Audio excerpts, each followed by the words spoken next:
Hello. Today, we're going to explore the topic of suffering. What is suffering? All of us have experienced times in our lives where we have recognized that we're in some sort of pain or the other. For example, we could have had a painful breakup. We could have lost a job. These are all instances where we experience pain in our lives.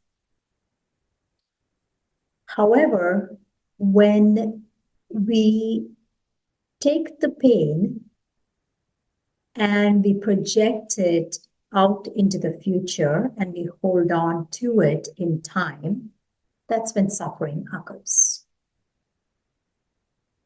It is quite undeniable that life will bring us pain.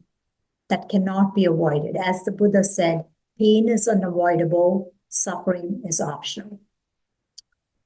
So then what really occurs is once the painful event is done with, there's a mental and emotional aspect to the pain that kicks in, that actually determines our relationship to our pain.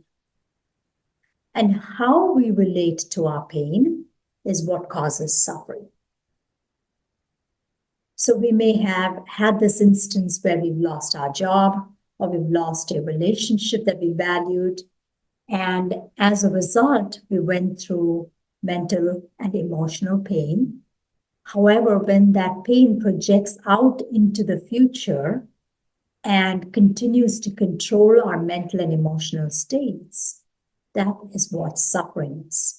So anytime there is an impact on our mental and emotional states, that's when there is suffering.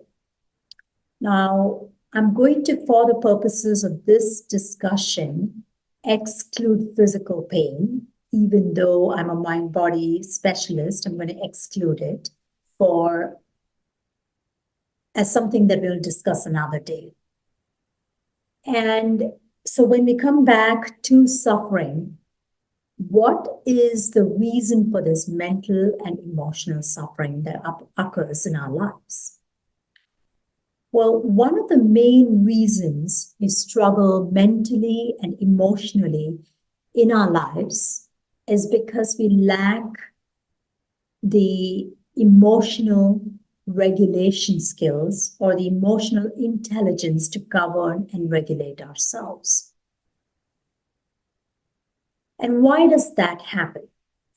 That happens because we attach to everything positive in our lives, and we have an expectation that anything that happens in our life has to be positive.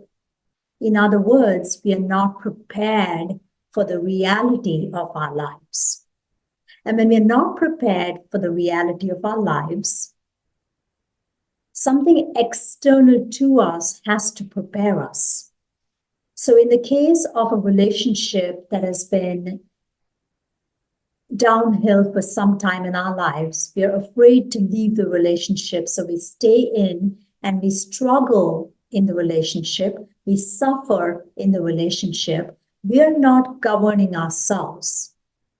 We're not taking responsibility for ourselves. So the universe has to do it for us. And when a factor that is outside of us does it for us, we have a sense of loss of control that actually creates our suffering. Because we realize that it has happened despite us.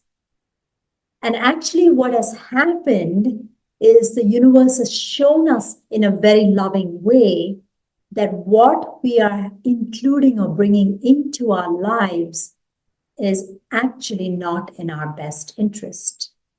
However, we have attached to a certain view of how our life should go, how our experiences should flow, and how our expectations should be met, that has led to our disappointment in our lives itself that is causing our suffering. And this is the key point to get when it comes to mental and emotional suffering. So pain is a moment in time, something that occurs in a moment in time, whereas suffering is something we choose to carry into our lives, and it is our choice that has led to our suffering. So when we frame it in this way, we are then called upon to take responsibility for the way in which we show up in our lives every day. So the belief shift we must have in order to not suffer in life is that we are 100% responsible for our suffering. And we don't get to delegate that responsibility to anyone else in our lives. And when we take this attitude on, when we wear this suit, we start to recognize that we are the creators of our experience. And if we are experiencing suffering, it's because we have actually put ourselves in the situation of suffering. And there's also a level of this experience of suffering that we will invite by being human that is really important to us. And so even when we do not want to put ourselves in a situation of suffering day in and day out, which I call chronic suffering, we will have episodes of suffering where we recognize that through the struggle or the suffering, we actually had a growth. We had a lesson, we had some learnings, we had some gifts that actually allowed us to step up our game, to open our hearts, and to learn something new in life that we did not learn before. But what happens with a lot of us who are stuck in the cycle of suffering is that when we have had this sense of loss of control on our lives, and when we don't acknowledge that it is our own sense of not having the ability to take responsibility that caused our suffering, we swing the pendulum strongly in the other direction and say, we will never take it on, that we will never do something. So that might look like, I will never put myself in a situation where I am forced to leave my job or terminated from my job. Well, that in itself, I want you to recognize this, that in itself is a suffering of kinds.